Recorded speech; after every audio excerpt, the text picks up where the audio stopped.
Welcome to the weekly video update, where I'll go over the action in the market for the week of December 4th through the 8th, and then we'll see how things look for the week of December 11th through the 15th. We had another up week. It wasn't by all that much, but the mega caps ended up having a pretty good week. We are seeing a little bit more of broad market participation. However, when we look at the daily charts, in the short and intermediate term, we're still overextended to the upside to a degree, and we're at the top end of a trading range that we've been in. The question now is, can we get above that range decisively and start to move higher? We are going through a period of kind of bouncy seasonality, and then more in about the middle of December is when we start to see more positive seasonality going into the end of the year. And you'll excuse my voice. I've been lecturing for the last 7 hours, and so my voice is pretty much shot when I do the weekly video.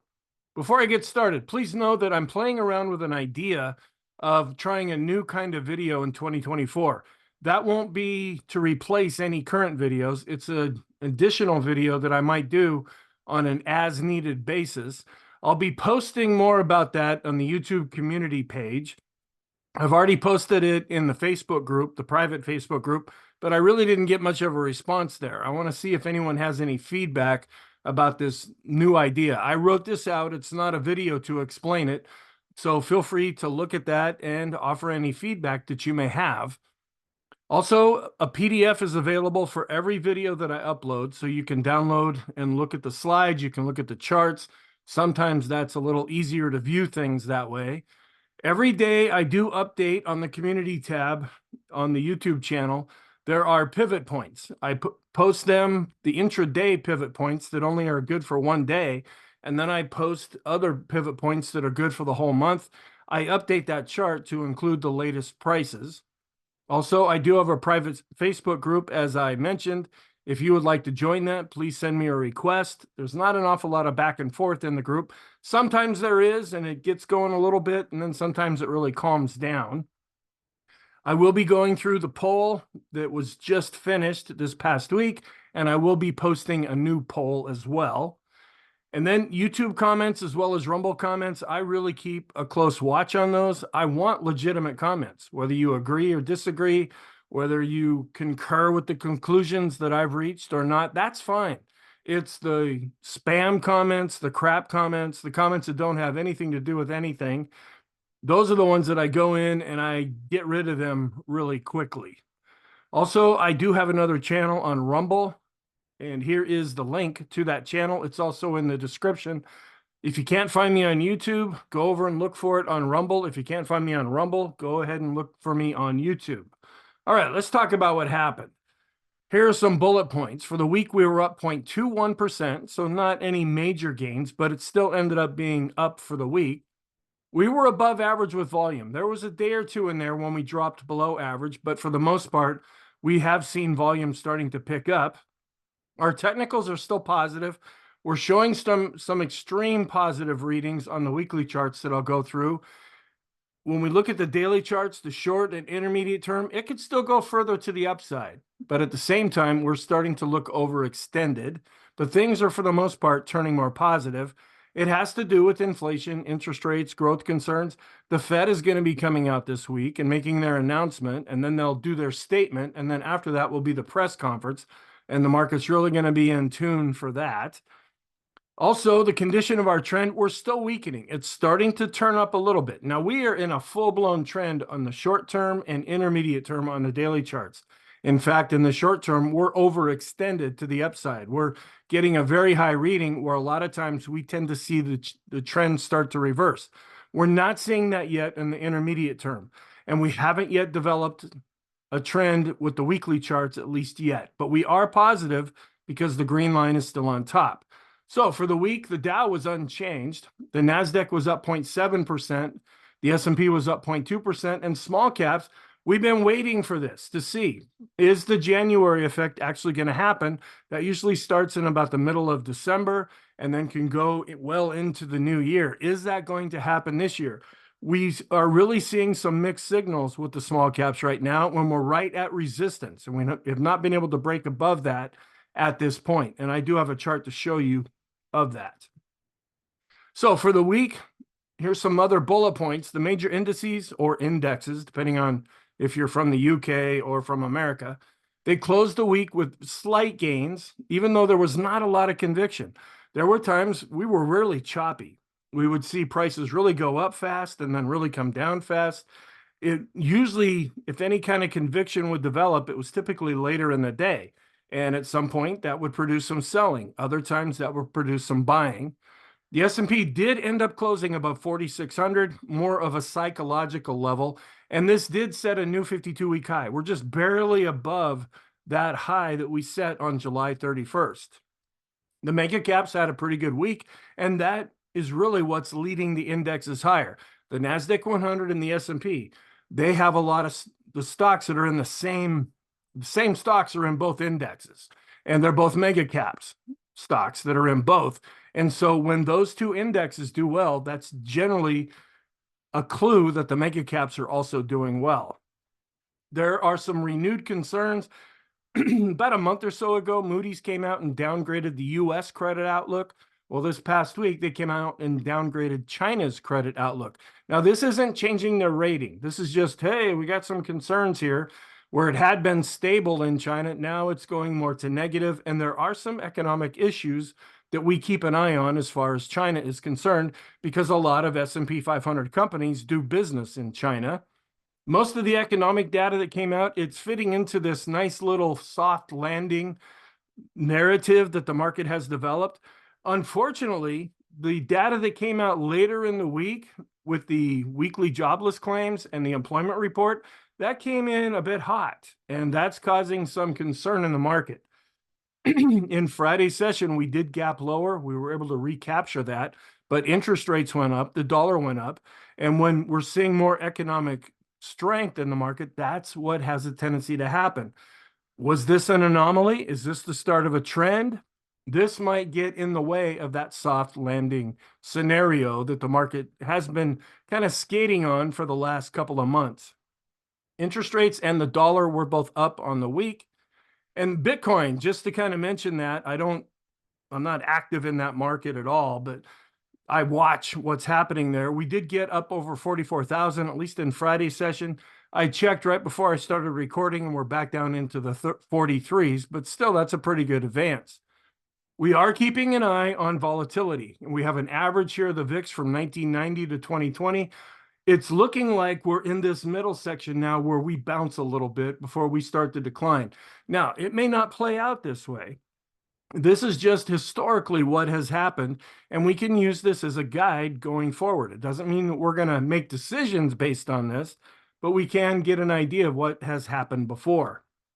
Also, we're keeping an eye on inflation, where if we follow the blue line here, that's from 1966 up to 1982, where we're still in this period now where we see inflation starting to really go down. Unfortunately, if we stick with this same basic scenario from the 60s into the 70s, we see a real rise of inflation later off, but that's more into the future. We did end up closing down at 4.25% for the 10-year yield. We're coming down, but we're still above that 4.02% level. According to RenMac, that's when it starts biting into corporate profits. Here's the poll results. So the first question, the markets are speculating again, because they do this over and over, that interest rates may be cut in 2024. Do you agree or disagree? 65% said they agree, 35% said they disagree.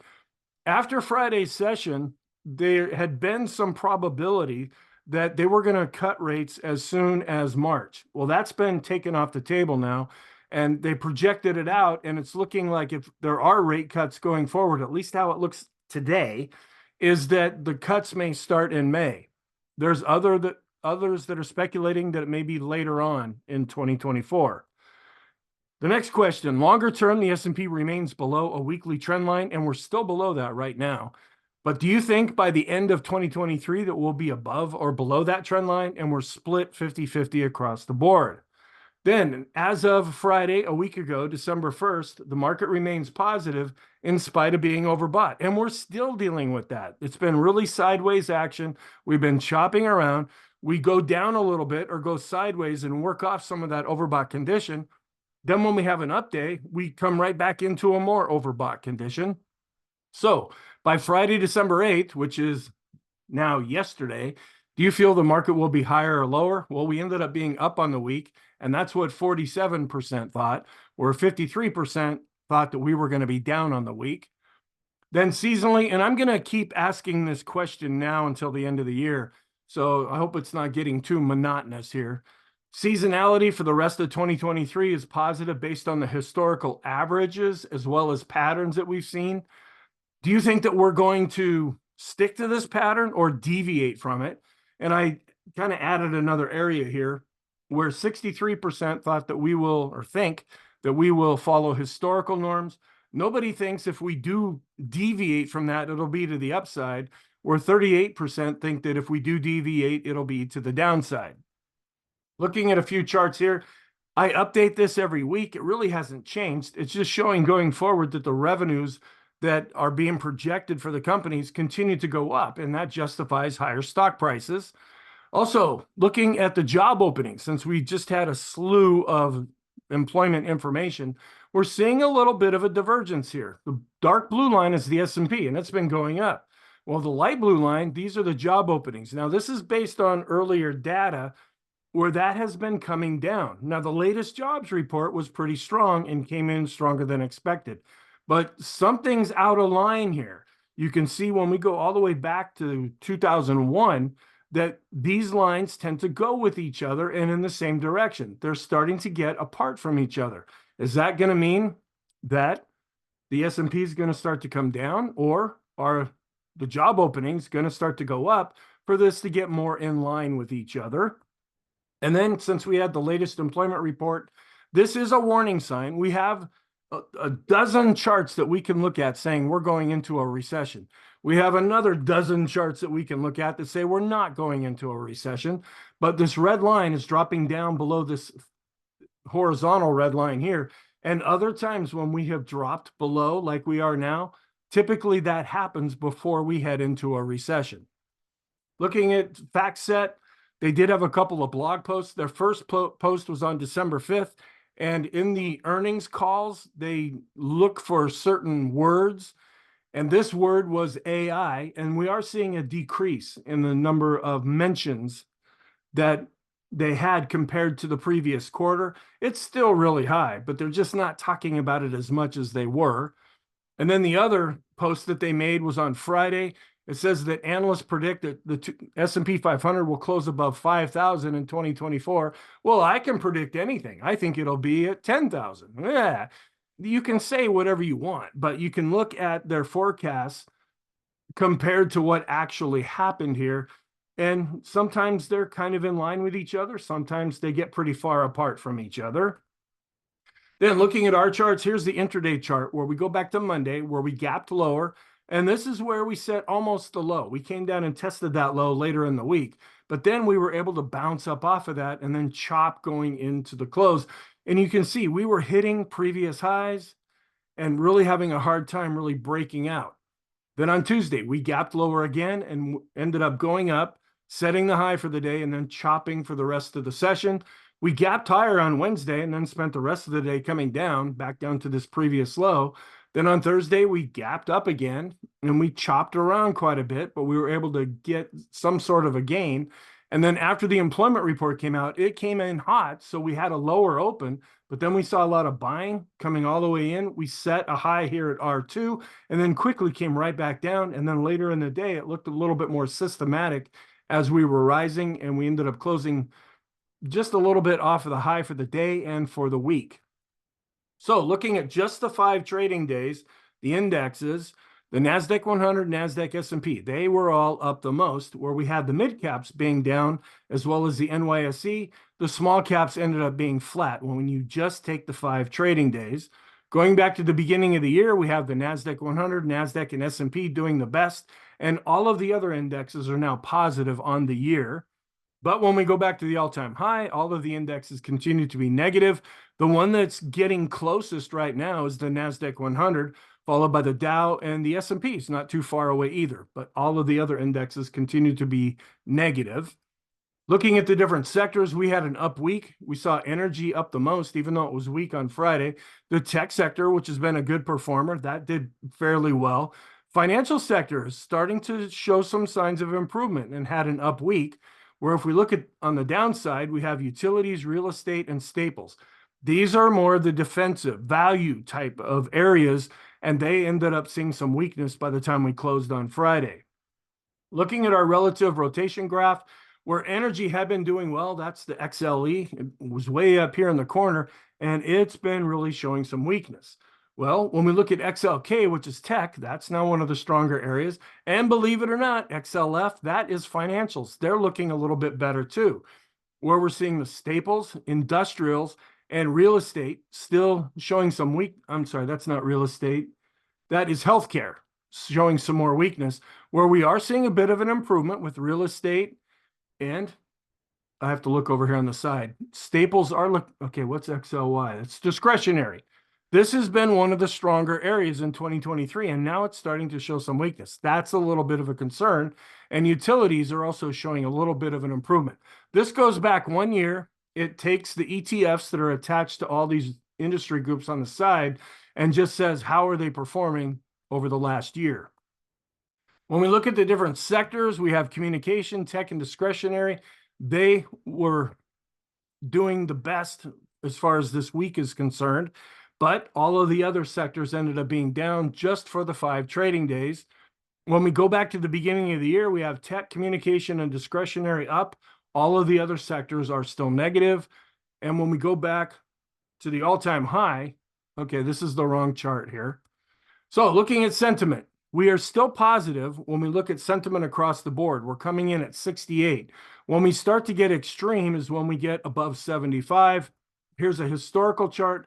When we were running into problems back in October, we started to get a pretty low reading here, and then we came up out of that. And we still have more room to run before we get extreme positive. Then looking at the active asset managers, they actually declined in the latest reading, but they had been advancing, kind of going with what the market is doing. Here's another look at that same chart where we came in at 76.09. Looking at the VIX, this is a sentiment gauge that we look at where we're continuing to fall with the line chart as well as the bar chart and getting to a very low level, just meaning that there's not a lot of fear in the market. The Ulcer Index is starting to come down. It finally crossed below the moving average. On the daily chart, we're pegged almost at the bottom with this chart. The right X bear bull ratio, we're tending to be more positive now. When this goes up, that means the market's going down. When this goes down, that means the market is going up.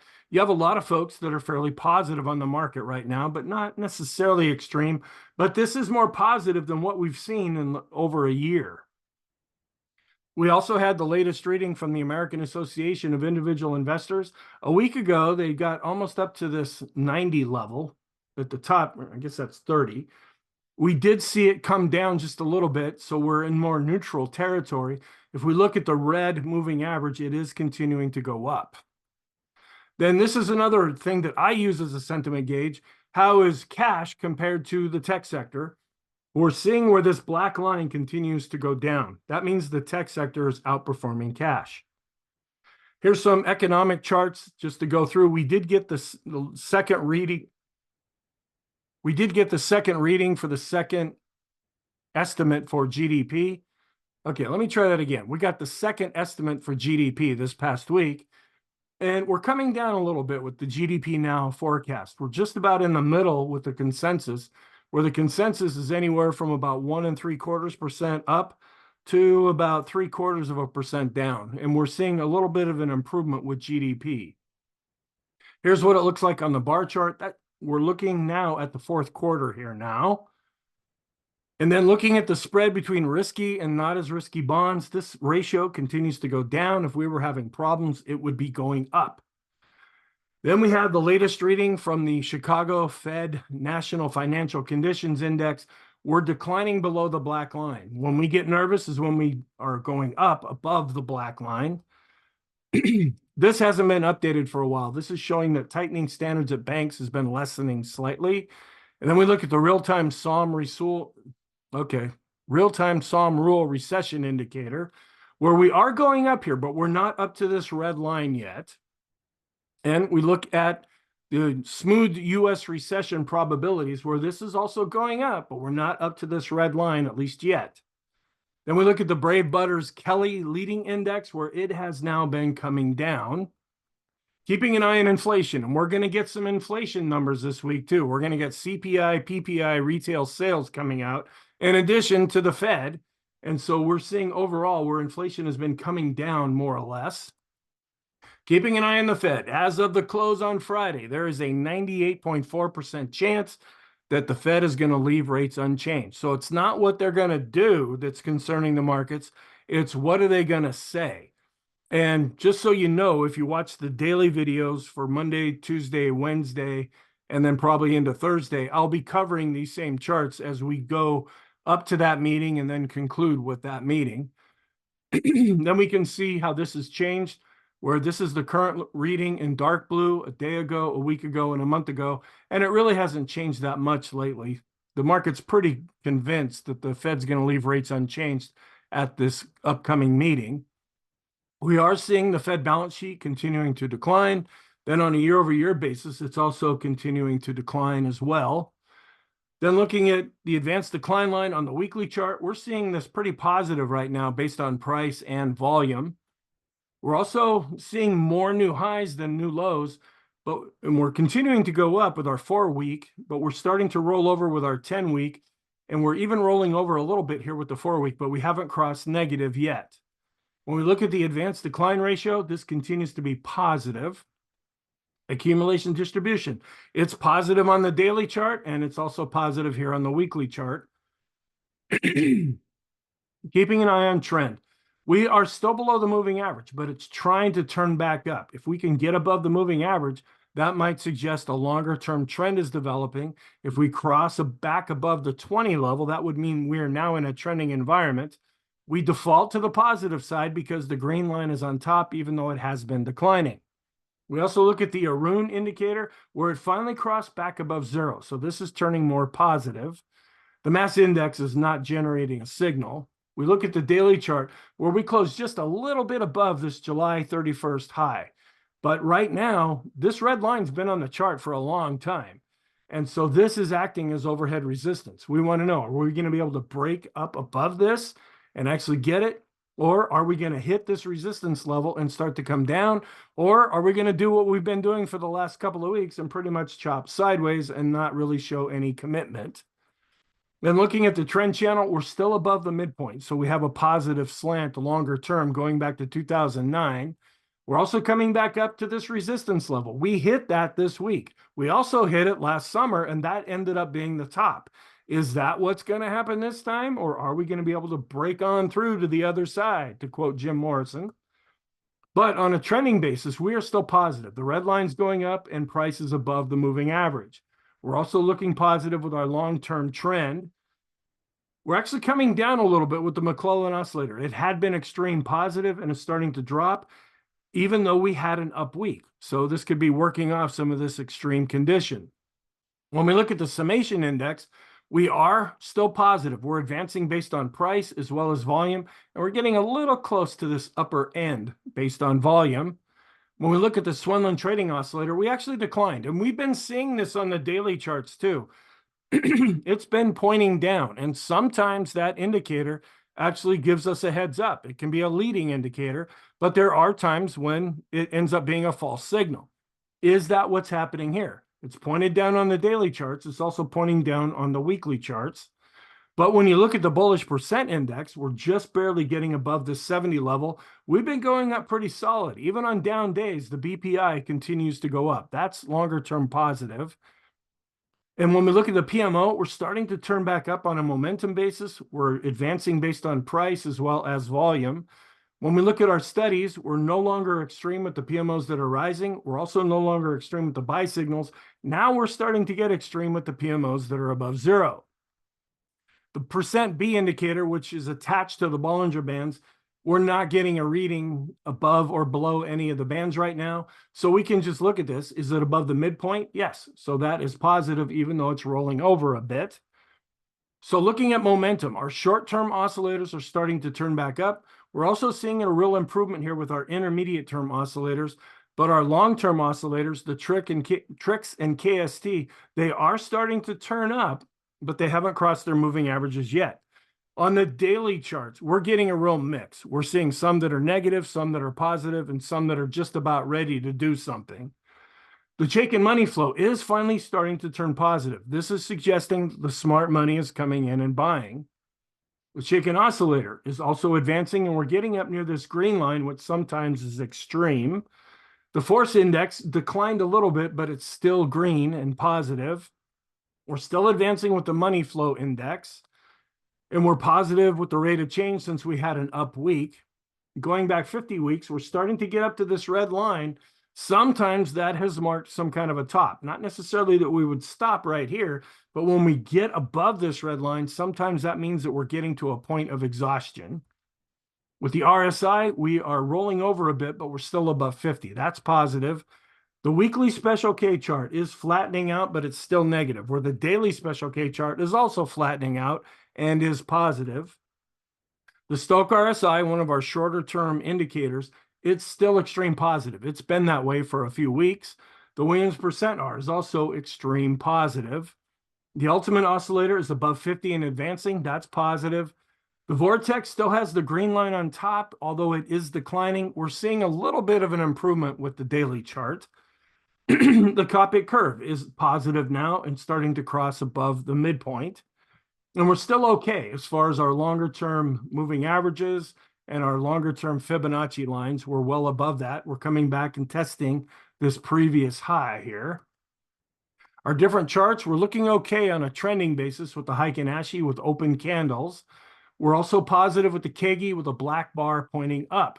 We're positive with the Renko chart with open blocks, and we're positive with the three-line break. When we look at the ease of movement, I mainly look at the 14 period. We're coming right back down to the midpoint. That's a little bit of a warning sign there. We didn't see anything new drawn on the point and figure chart because the markets really haven't moved all that much. The last signal that was generated was on November 20th, and that was a double top breakout. Now, if we can get back and close above this previous X, then that would really help things to improve quite a bit. When we look at the Elder's Impulse system for the S&P, we have green bars. That's positive. And this is interesting. We actually had the daily parabolic SAR chart turn negative for 2 days, but after Friday's session, we now have the dots underneath. So these are confirming each other. We have dots on the daily chart underneath, and we also have dots here on the weekly chart. When we look at our momentum with the PPO studies, longer term, we're going up. We're showing some improvement in the intermediate term. We're declining in the short term, but we're still positive. And then some daily charts that I went through and picked out. This is a warning sign. We've been seeing the S&P really going up, but we've been seeing the growth to value ratio for the S&P really going down. That's a warning sign to us. This is a negative divergence. We want to see this ratio turn and start to go up and match other times when we saw this really going up as the S&P was going up. We also are looking at the equity put call ratio based on 5 periods. We had come to an extreme reading, and then we just dropped really fast. We're coming now down to this red line, where if we drop below that, you see other times, and I haven't marked. When we bottomed out here, that typically marked a top in the market. Now, we don't know if we're going to dance sideways for a while, maybe go back up for a little bit. But if we come down here, spike, and start to turn, that might be a warning sign. Here's the daily parabolic SAR chart, where we have 2 days with the dots on top, and then we change back to on the bottom on Friday. We are really just dealing with this previous high now. We still have been able to stay above this, even though we were going sideways. We never really broke down below this level. Can we stay above this level and start to break out and possibly give more of a challenge to this previous high? The NASDAQ 100 also has been chopping more or less sideways. It's still maintaining some support. It's still in a longer-term uptrend. We were able to get above this previous high here. And so now we're waiting to see, can this really break out and continue to go up, or are we looking at exhaustion? Here's the NASDAQ 100. This is a bit of a warning sign. We've seen momentum on the daily chart. It crossed below its moving average, and it's turning more negative. But with Friday's upward action, we're seeing this turn back up. Can we get that back, or is this the beginning of more negative momentum? Here's the small caps, where we're right on this resistance line. And this line's been here for a long time. At first, it was providing support in areas that you can't see over on the left. Then as we were coming back up, it provided resistance. Now we fell down below it, and now it's providing resistance again. And we have not been able to close above this level. That's a pretty important level if you're interested in the small caps. Another warning sign is we're starting to get extreme with the RSI, but on a momentum basis, we're looking more positive. However, the trend continues to be down because the blue line is below the red line. And we're also watching the FANG index. It can't go back and close above this previous all-time high. We're close, but we haven't been able to really break above that, at least yet. The banks are enjoying a little bit more buying right now. Back in March, we really took a dump, and then we went sideways. Finally, after a long time, we are now seeing a golden cross here as the bank ETF has been showing some improvement. Some broad market measures, just going back from 2019 to 2023, we're now in the month of December, where 80% of the time we have a return of 1.2%. Then we look at just a blank chart of the S&P on top, where we've been showing some improvement. The mid caps are showing some improvement too, but you see we're back testing this previous high here. We haven't come back to this high yet with the mid caps or with the small caps yet. We want to see the mid caps and small caps really perform better to give the market more support. When we look at the Dow, we're still in a longer term uptrend. The NASDAQ is in an uptrend. The NASDAQ 100 is in an uptrend. The mid caps are still in a downtrend, but they're going back above both moving averages, and the small caps also in a downtrend, but coming back above the moving averages. The NYSE, which is a broader measure, it just barely crossed over negative and now is starting to cross back over positive as we see some improvement. All stocks continue to be in an uptrend. The 30 biggest software companies generated a death cross, and we haven't quite crossed the back. Okay, let me try that again. We haven't quite crossed back above to give us a golden cross yet, even though we're seeing some improvement based on price. The FANG index, as I talked about earlier, we're coming back and we were unable to close at a new all-time high right here, but we're really close and we're still in an uptrend. ARC has been seeing some improvement. It's just showing now the signs of a new longer-term uptrend. The banks have been enjoying some buying power here. The RSI is above 50 and advancing. The MACD is also showing that the momentum is positive. And when we look at the deposits in all commercial banks, it looks like it's been going up here. We look at this number, it's actually down as people are taking more money out than what they're putting into banks. Then we look at just a plain vanilla chart of Dow theory, where the Dow is now breaking out above this previous high. The transports are not really showing a lot of strength right now. They have not even been able to come back up to this previous high. The utilities, which when they go up, that tends to put pressure on the S&P, they have been showing some improvement. When we look at the broad market, CRB index, it's really starting to decline, even though it's still in a longer term uptrend. Oil, it did come down and actually drop below 70, but then ended up closing at 71.23. Copper is still in an uptrend right now, but it's really been coming down as the battle is going back and forth. Whether are we looking positive going forward economically or more negative? The dollar, which is still in a longer term uptrend, it really had been seeing a pullback. Well, this past week, it ended up being up. Gold, which really broke out when things started to happen geopolitically back in October, we actually were able to break above some of these other price levels, but now we've been seeing some selling going into that. Silver continues to be in a longer term downtrend. It also broke out, but has since been coming back down. When we look at bonds, we're starting to see some improvement with the bond ETF, but it's still in a downtrend. The stock to bond ratio shows that stocks are still outperforming bonds.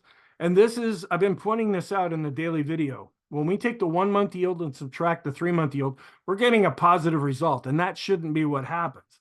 We should always get a negative result. Right now, we're getting a result of 0.10. That just means the market's picking up something strange, and we're not quite sure what that is. The other times we saw this really gyrate, that was before the debt ceiling crisis. And then other times, this was during the financial crisis when we really saw this thing gyrate.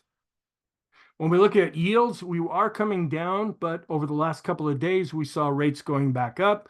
A weekly chart just shows the US and UK rates are starting to come down. German rates are also coming down, where Japanese rates have been coming down, but then ticked back up. Looking at some relative studies, we look at an intermarket analysis chart going back to the beginning of the year. Stocks are doing the best, followed by gold and then the dollar. Oil has now gone negative, and bonds are also negative on the year. When we go back to the all-time high, we have oil in the lead, followed by the dollar, gold, where stocks and bonds continue to be negative. You can see the black line here. We're getting close to that all-time high with stocks. When we look at a ratio between the NASDAQ 100 and the S&P, both are doing well, but the NASDAQ 100 is outperforming.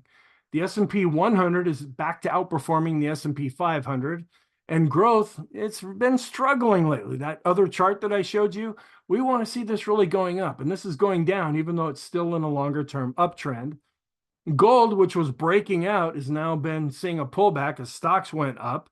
So this ratio is now beginning to go back down and is also in a longer-term downtrend. It's also starting to come back down when we compare gold to the dollar. Bonds continue to underperform stocks on a shorter-term basis. And the low volatility stocks, which did well in 2022, they're not doing as well in 2023. Discretionary is still outperforming staples. They both have been under a lot of pressure, but staples have been under even more pressure. And then when we compare energy to tech, we are seeing that energy is underperforming the tech sector and is also in a longer-term downtrend. Then we look at some long-term charts. These are on the books. These are the long-term setups that I constantly refer to, where we set the low back in October 2022, and then we come up out of that, and this is indefinitely on the books. We also had two ZWAG NYSE breadth thrusts generated within 1 year of each other. We had one last spring. We also had one last October. These are very rare to even happen at all, and to see two of them at such close intervals is kind of strange, but this is positive for the market. But we're still looking a little more negative with the Zohorchak method. We came all the way down to this -6 level. If we bounce up, are we going to bounce back up with this? Or if we see more weakness, are we going to come all the way down to the -10, which would be a full-on sell signal? Longer term, going back to the 1987 crash, we're still coming up and flirting around with this trend line. Here's a more of a blow-up, shorter-term version of that same chart. We're still not quite back up to this trend line yet. The NASDAQ 100 also coming up to the underside of this trend line. We're still below it. And when we look at a ratio between the NASDAQ 100 and the Dow, we came up here. Other times when we hit this level, this was the dot-com boom. And then when we came down, that was the dot-com bust. It took us years to get back up to this level. We finally hit that, and then we ran into the trouble in 2022. Now we're starting to come back up, but instead of just roaring up there, we're kind of chopping a little higher here. When we look at a ratio of the QQQs, which is the NASDAQ 100 to the IWM, which are the small caps, we did break out above this line, and we've been coming down now. If we don't see some real improvement with the small caps, this chart may end up giving us some concern. Then we're still looking at a longer-term negative signal when we take the cumulative new highs and new lows for the NASDAQ. That's been declining for several years. However, if you look at the bottom, we have crossed above zero, so we're seeing some improvement. Then we're also watching the 3-month yield. We hit this level back in 2007, right before the great financial crisis. We went above that, and we were still going up, but now we're starting to roll back over. We don't know if this is relevant or not, but we just want to keep an eye on this because we know what happened back in 2007. If this really starts to fall, is that meaning that there might be another great financial crisis on the way? We just don't know that yet. We can only watch what we're seeing. I have not received the latest research from Tom Bowley. Hopefully I'll have that by the time I do next week's video. Now, this is just based on Monday's session, the outlook. We're still dealing with earnings season. They're kind of trickling in now, but about the time we finish with one earnings season, we start to get going with the next one. We're still keeping an eye on all the geopolitical events that are happening, specifically in Israel. The technicals on the daily chart were positive, but we are overbought, and we've been range bound now for the last couple of weeks. We won't get any economic reports in Monday's session, and we're keeping an eye on all the different geopolitical events. Here's the economic calendar for the upcoming week, where we're going to get CPI on Tuesday, PPI on Wednesday. The FOMC is going to come out with their decision also on Wednesday. Thursday will be retail sales, and then on Friday, we're going to get industrial production and capacity utilization. Looking at seasonality, and I have a ton of charts here. I try to just throw as much information at you as I can because all of these are calculated in slightly different ways. But when you look at the Stock Traders Almanac statistics, we're now entering into options expiration week, where we tend to be up 69% of the time and down 31% of the time over the last 72 years. Now, when we just take Monday into account, December 11th, we're neutral to negative with the Dow, where we're neutral to positive with the S&P, and we're just flat out positive with the NASDAQ. We are dealing with what's called the January effect, where a lot of times in about the middle of December, we start to see the small caps perform well. This chart is a ratio of the Russell 2000, which are small caps, compared to the Russell 1000, which are large caps. And when this is going up, that means the small caps are really outperforming. We're waiting to see if something like that is going to happen. Then we will be on the 7th trading day of the month on Monday, where we're going to get CPI coming out. We're pretty much flat here when we look at the green dashed line, but CPI is coming out on Tuesday, so Monday might end up being kind of light. Then who knows what will happen, because Wednesday the Fed's going to come out and say all their stuff. When we look at the Carson research, we will be on the 11th, where this is the time going from 1950 up to 2022, where sometimes we see some weakness going into about the middle of the month before we see more positive seasonality for the rest of the month. And then on Monday, we tend to be up most of the time. Tuesday and Wednesday tend to be negative. Thursday's a little bit better. And then Friday is the second best performing day. When we're dealing with a sitting president who's running for re-election, we follow the green line. We're wondering, are we coming out of this downward move right now, or is that still yet to come? When we look at this chart, we're pretty much going sideways, and that's more or less what the market's been doing, with little signs of weakness before we see some strength later in the month. We also look at this, where we do see some choppiness before we see things get better later on. Doesn't mean this is going to happen. This is just what has historically happened. And we also compare an election year to non-election years, where we tend to see things turning more positive, where during an election year, sometimes we see some weakness right going into the end of December. Then looking at just 2023, we're wondering, are we beyond this downward slope, according to the Carson research, before we start to turn up more positive? And then here's a newer chart, the equity clock chart, where they don't really have anything happening right now. Are we spiking up? Is there still weakness yet to come? More in the middle of the month before we see things turn more positive. I know you're getting the whole slew of different things here, but that's what we need to do. Take all the information that we can and then reach our own conclusion based on what we think will happen. When we look at the Stock Traders Almanac statistics, we're pretty much flat with the NASDAQ. And we're a little bit wondering here, are we declining with the S&P, or are we now going to get into this more positive time? The scenarios that we have for Monday's session, we're not going with the down one.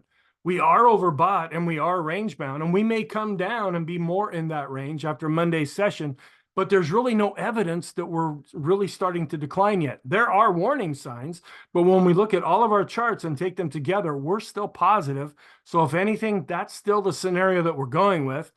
And when we look at our shorter term trend charts, they still suggest that we are in a trending environment, even though we've been chopping sideways a lot lately. So the warning signs, and this is just on the daily charts, we're looking at the risk on to risk off ratio. It's weaker, but the last couple of days, it's been showing some improvement. We want that to really turn and go up. For the most part, it's been coming down. Our momentum oscillators are mixed on the daily charts.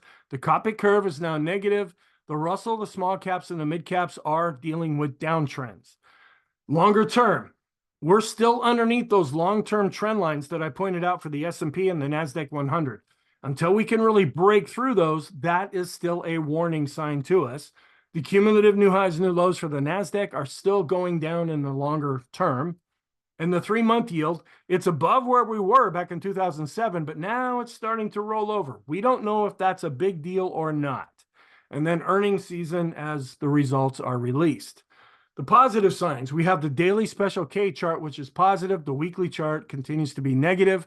Our 5-period equity put call ratio is going down. We're wondering if we go down much more, are we going to get to an extreme reading, which may mark a top in the market? But longer term, the 253-period equity put call ratio is going down, and that's longer term positive. Our oscillators are mixed. You can put that on the positive or negative side. The parabolic SAR chart has switched back to positive after Friday's session, after being negative for 2 days. The vortex indicator is positive, but the green line has been coming down.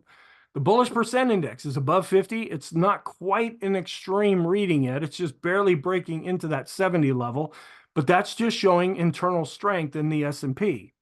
Small and mid-cap growth has been chopping sideways, but continues to be in a longer-term uptrend. And the financial sector has been showing some signs of improvement.